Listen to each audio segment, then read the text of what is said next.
Hello friends, welcome to Preetha சமையல். எல்லோரும் எப்படி இருக்கீங்கன்னா இங்கே ரொம்ப நல்லா இருக்கேன். இன்றைக்கி வந்து அம்மா வீட்டிலேருந்து ஒரு ஈவினிங் விளாக் தான் பார்க்க போகிறோம். வாங்க வீடியோக்குள்ளே போகலாம். பனங்கிழங்கு பார்த்திங்கன்னா கிடச்சிது. ஸோ அதனால் வந்து அம்மா வந்து அதை வேக வச்சு ஈவினிங்காக கொடுத்தாங்க, சாப்பிட்டுட்டு இருந்தோம். லூலும் வந்து ஏதோ சாப்பிட்றாங்க போல இருக்குன்னு சொல்லிட்டு கேட்டது. நாங்கள் போட்டோம், சாப்பிடல. சரி வா திருப்பி வா தரேன், வேறு ஏதாவது தரேன்னு சொன்னால் கூப்பிட்டோம், வரவே இல்லை. அதுக்கப்புறம் பார்த்திங்கன்னா கவி வந்து அதுக்குள்ளே வந்து ஹாய் சொல்லிகிட்டு இருந்தான். அப்புறம் வந்து ஈவினிங் ஆனது பார்த்திங்கன்னா செடிக்கெலாம் தண்ணி ஊற்றிட்டு, ஏன்னா மார்னிங் ஈவினிங் 2 நேரம் ஊற்றினா செடி வந்து சம்மருக்கு வந்து நல்லாயிருக்கும். ஸோ அப்புறம் மொட்டை மாடியிலும் செடி வச்சுருக்காங்க. ஸோ அதுக்கு ஊற்றலான்னு போனேன். அதுக்குள்ளே வந்து அம்மா வந்து முட்டைக்கோஸ் வச்சு வந்து பக்கோடா செய்கிறேன் அப்படின்னாங்க. ஸோ தேவையான அளவுக்கு முட்டைக்கோஸ், பெரிய வெங்காயம் இந்த மாதிரி நீட்டமாக கட் பண்ணிக்கோங்க. முட்டைக்கோஸ் பாருங்கள், அதுவும் இந்த மாதிரி நீட்டமாக கட் பண்ணிக்கோங்க. அப்புறம் 1/4 ஸ்பூன் அளவுக்கு சோம்பு ஆட் பண்ணிக்கோங்க. அப்புறம் காரத்துக்கு ஏற்ற மாதிரி வரமிளகாத்தூள் ஆட் பண்ணிக்கோங்க. அப்புறம் அரிசி மாவு வந்து ஒரு 3 ஸ்பூன் அளவுக்கு ஆட் பண்ணிக்கோங்க. அரிசி மாவு எதுக்கு அப்படின்னா நல்லா கிறிஸ்பியாக சூப்பராக வருங்க, அதுக்காக தான். அப்புறம் தேவையான அளவுக்கு கடலை மாவு ஆட் பண்ணிக்கலாம். அதுக்கப்புறம் பார்த்திங்கன்னா பூண்டு இஞ்சி வந்து தட்டி எடுத்துக்கிட்டாங்க. பூண்டு கொஞ்சம் அதிகமாகவும் இஞ்சி வந்து கொஞ்சம் கம்மியாகவும் எடுத்துக்கிட்டாங்க. தேவையான அளவுக்கு சால்ட் ஆட் பண்ணிவிட்டு அப்புறம் கருவேப்பிலை கொத்தமல்லியை வந்து குட்டி குட்டியாக கட் பண்ணி எடுத்துட்டாங்க, அதையும் ஆட் பண்ணிட்டாங்க. அப்புறம் வந்து பெருங்காயத்தூள் ஆட் பண்ணணும், அம்மா வந்து மறந்துட்டாங்க, லாஸ்ட்டாக தான் ஆட் பண்ணாங்க.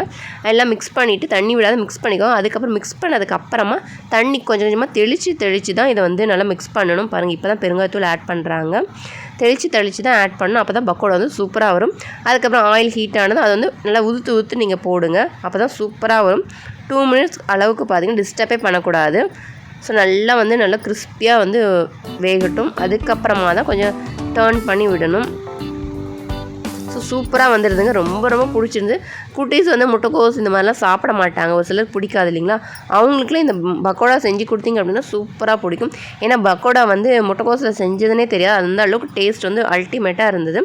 அதுக்கப்புறம் இந்த பக்கோடாலாம் சாப்பிட்டு முடிச்சுட்டு அம்மா வந்து என்னென்ன செடி வளர்த்துறாங்கன்னு சொல்லிட்டு காமிக்கிறவாங்க. இங்கே பார்த்திங்க அப்படின்னா மருதாணி வந்து வளர்த்திட்டு இருக்காங்க. எனக்குமே விதை போட்டு வளர்த்தி கொடுத்தாங்க, அதுதான் நான் வீட்டில் வச்சுருக்கேன். இதுவும் அம்மா வந்து விதை போட்டு தான் வளர்த்துனாங்க. அதுக்கப்புறம் பார்த்திங்க அப்படின்னா இது வந்து செம்பருத்தி, ரெட் கலர் வந்து அம்மாட்ட இருக்குது, ரொம்ப நல்லா டார்க்காக அழகாக இருக்கும் பாருங்கள், நல்லா அழகாக பூ விட்டுருக்கு. அதுக்கப்புறம் இங்கே வந்து எல்லோ கலர் சாமந்தி வச்சுருக்காங்க. அதுலேயே வந்து திருநீற்று பச்சிலை வந்து அதுவும் வச்சுருக்காங்க. ஸோ அதுலேருந்து தான் வந்து சப்ஜா சீடு வந்து எடுப்பாங்க, நிறைய பேருக்கு இப்போ தெரிஞ்சிருக்கும்.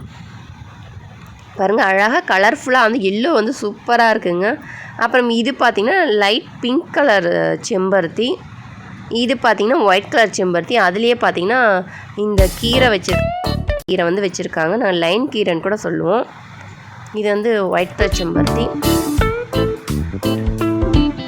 கீரை பார்த்திங்கன்னா அடிக்கடி வந்து கட் பண்ணிகிட்டே இருப்பாங்க, அம்மா சமையலுக்கு எடுத்துகிட்டு போக விட்டுருவாங்க. இங்கேயும் ஒரு செம்பருத்தி வந்து வளர்த்திட்டுருக்காங்க. அப்புறம் கருந்துளசி பாருங்கள், அந்த சைடு இருக்குது. இங்கேயும் பாருங்கள் லைட்டாக எல்லோ கலர் வந்து பூ விட்டுருக்கு சாமந்தி.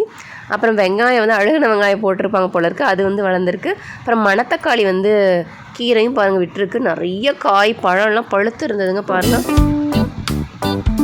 சூப்பராக அந்த கீரை வளர்ந்துருந்தது. ஸோ இதுலேயும் ஒரு செம்பருத்தி வளர்த்திட்ருக்காங்க. இது என்ன கலர்னு எனக்கு தெரியல. பாருங்கள் எவ்வளோ காய் விட்டுருக்கு மணத்தக்காளி கீரை. ஸோ இது வந்து கோயம்புத்தூரில் வந்து சுக்குட்டி கீரைன்னு கூட சொல்லுவாங்க. அப்புறம் இங்கேயும் துளசி வச்சுருக்காங்க. இங்கே வந்து சாமந்தி வச்சுருக்காங்க, எல்லோ கலர் சாமந்தி. இங்கே ஒரு துளசி வச்சுருக்காங்க. அப்புறம் கீரைலாம் பாருங்கள், லைன் கீரை அங்கங்கே போட்டிருக்காங்க. இங்கேயும் மணத்தக்காளி கீரை. அப்புறம் இது வந்து வாடாமல்லி. அதிலே பக்கத்தில் வந்து வரமிளகா வந்து போட்டு விட்டுருக்காங்க, பக்கத்தில் கத்தாழை இருக்குது.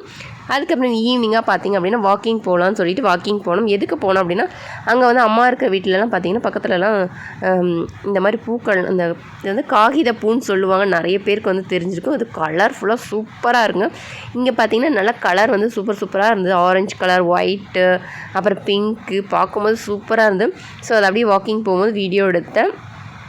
பாருங்கள், அழகாக இருந்ததுங்க. ஆனால் இதில் பார்த்திங்கன்னா முள் இருந்தது, ஆனால் கலர்ஃபுல்லாக சூப்பராக அந்த பனி வந்து மேலே படர்ந்துருந்தால் எப்படி இருக்குமோ அந்த மாதிரி இந்த ஒயிட் கலர் பூவை பார்க்கவும் ரொம்ப அழகாக இருந்ததுங்க. அப்புறம் இது பார்த்திங்கன்னா இதுலேயே வந்து குட்டி குட்டி பேப்பர் பூ, அது குட்டி குட்டியாக பஞ்சாக இருந்தது. அப்படியே வேடிக்கை பார்த்துட்டு இந்த அரளிப்பூ வந்து பிக்க தான் வந்தேன் சாமிக்கு வைக்கிறதுக்கு. பார்த்திங்கன்னா இந்த ரோட் சைடெல்லாம் ஃபுல்லாக வச்சுருப்பாங்க. அப்படியே லூலும் பார்த்திங்கன்னா வாக்கிங் எங்கள் கூடவே வந்துட்டு இருந்தது பாருங்கள். ஸோ அப்படியே முடிச்சுட்டு அப்புறம் மொட்டை மாடிக்கு வந்துட்டோம். பாருங்கள், மொட்டை மாடியில் வந்து கொஞ்சம் நேரம் ரிலாக்ஸ் பண்ணிவிட்டு வேடிக்கை பார்க்கலாம் அப்படின்னு சொல்லிட்டு கொஞ்சம் காற்று நல்லா இருந்தது. அதுக்கப்புறம் கொஞ்சம் நேரம் ரிலாக்ஸ் பண்ணிவிட்டு தண்ணி கொஞ்சம் குடிக்க சொல்லிட்டு இருந்தோம். அதுக்கப்புறம் காற்று வந்தனால நான் இங்கேயும் கொஞ்சம் நேரம் விளையாடுறோம் அப்படின்னாங்க. சரி ஓகே, நாங்கள் அதுக்குள்ள அப்படியே நானும் வாக்கிங் பண்ணிவிட்டு வீடியோ எடுத்துகிட்டு விளையாண்டுட்டு இருந்தோம். அப்படியே டோட்டலாக பார்த்தீங்கன்னா கிளைமேட்டு சேஞ்ச் ஆன மாதிரி நல்லா கருகும்முன்னு பாருங்கள், மேகம்லாம் ஆயிடுச்சு. நல்லா காற்று வந்து ஒன்று ஸ்பீடாக அடிக்க ஆரம்பிச்சிருச்சுங்க. அதுக்குள்ளே வந்து நம்ம வந்து பார்த்தா அந்த க்ரீன் கலர் மரம் இருக்கு இல்லைங்களா, அங்கே வந்து எப்போயுமே மார்னிங் ஈவினிங் வந்து மயில் வந்து ஒரு 5-6 மயில் இருக்கும், வந்து மரத்து மேலே வந்து உட்காந்துட்டு இருக்கும். ஸோ அதான் கருமேகத்தை பார்த்தா மயில் வந்து தோகை விரித்து ஆடும் இல்லைங்களா, அதனால் கீழே இறங்கி வரும் அப்படின்னு சொல்லிட்டு நான் வீடியோ எடுத்துகிட்டு பார்த்துட்டே இருந்தேன். நான் கீழே வர நல்லா காற்று அடித்தாலும் எங்கேயோ போயிடுச்சு போல் இருக்குது. சரி ஓகே அப்படின்னு சொல்லி வீடியோ மட்டும் எடுத்துகிட்டு இருந்தோம். அதுக்குள்ளே நல்லா கருகுமுன்னு காற்று ஸ்பீடாக அடிக்கிறனால கவி அம்மாவும் கீழே போயிட்டாங்க. அதுக்குள்ளே அஸ்வந்த் வந்து வாட்டர் மெலன் கட் பண்ணிவிட்டு மேலே வந்தால் பாருங்கள், காற்று நல்லா பயங்கரமாக அடிச்சுனா அவனே ஷாக் ஆகிட்டான். சரி ஓகே, வேணாம் நம்ம கீழே போயிடலாம் அப்படின்னு சொல்லிட்டு நான் கீழே வந்துட்டேன். கீழே வந்து பால்கனிலேருந்து வீடியோ எடுத்தேன். பாருங்கள், மரமே நல்லா பயங்கரமாக அடிச்சு காற்று நல்லா சூப்பராக இருந்தது. சம்மருக்கு வந்து இந்த மாதிரி இதமான காற்று அது சூப்பராக இருந்தது. அதுக்கப்புறம் பார்த்திங்கன்னா கவி வந்து லெமன் ஜூஸ் குடிக்கலாம் அப்படின்னு சொல்லி லெமன் ஜூஸ் வந்து போட்டு அதில் குட்டி குட்டியாக வாட்டர் மெலன் அப்புறம் மின்ட்டு அதெல்லாம் போட்டு கொஞ்சம் டிஃப்ரெண்ட்டாக செஞ்சு கொண்டு வந்தால் சூப்பராக இருந்தது அந்த காற்று. அப்புறம் மழையும் வந்து ஸ்டார்ட் ஆகிடுச்சு. நாங்களும் எல்லாம் கீழே வந்து எல்லாம் உட்கார ஆரம்பிச்சிட்டோம். மிரர்லாம் பார்த்திங்கன்னா பால்கனியில் அந்த மிரர்லாம் நல்லா க்ளோஸ் பண்ணிவிட்டு, ஏன்னா மழை வந்து இந்த பக்கம் வந்து அடிக்கிற மாதிரி இருந்தது. பாருங்கள், நல்லா மழையும் வர ஆரம்பிச்சிச்சு. நல்லா கூலிங்காக ஒரு லெமன் ஜூஸ் குடிச்சு அப்படியே மழையை வந்து வேடிக்கை பார்த்து என்ஜாய் பண்ணிகிட்டே இருந்தோம். ஏன்னா சம்மரில் மழை வந்துச்சுன்னா அது வந்து சூப்பரான ஒரு என்ஜாய்மெண்ட்டு தான். எனக்கெலாம் பார்த்திங்கன்னா மழை வந்துச்சு அப்படின்னா ஐஸ்கிரீம் சாப்பிட்றது, ஜில்லுன்னு ஜூஸ் குடிக்கிறது, இதெல்லாம் எனக்கு ரொம்ப ரொம்ப பிடிக்கும். உங்களில் யாருக்கு பிடிக்குன்னு சொல்லிவிட்டு எனக்கு கமெண்ட் பண்ணுங்கள். பாருங்க, அப்படியே மழையை என்ஜாய் பண்ணிகிட்டே இருந்தோம். அதுக்குள்ளே வந்து சரி ஓகே, ஈவினிங்கே வந்து நைட்டு வந்து டின்னருக்கு பார்த்திங்கன்னா சப்பாத்தி வந்து பிளான் பண்ணியிருந்தோம். ஸோ அதனால் வந்து ஈவினிங்கே எல்லாம் சப்பாத்திக்கெல்லாம் மாவெல்லாம் பசைஞ்சு வச்சுட்டு குருமாலாம் செஞ்சிடலாம். மழை வந்துச்சுன்னா அப்படி கரண்ட்லாம் கட் ஆகிடும் இல்லைங்களா, அதனால் வந்து நீங்கள் ஈவினிங்கே வந்து மாவெல்லாம் பசைஞ்சு வச்சு குருமாலாம் செஞ்சுட்டு நைட்டு இதுதான் செஞ்சோம். இந்த வீடியோ பிடிச்சிருந்தா பிரீதா சமையல் லைக் பண்ணுங்கள், ஷேர் பண்ணுங்கள், கமெண்ட் பண்ணுங்கள். பாய் ஃப்ரெண்ட், பிரீதா சமையல். பாய், டேக் கேர்.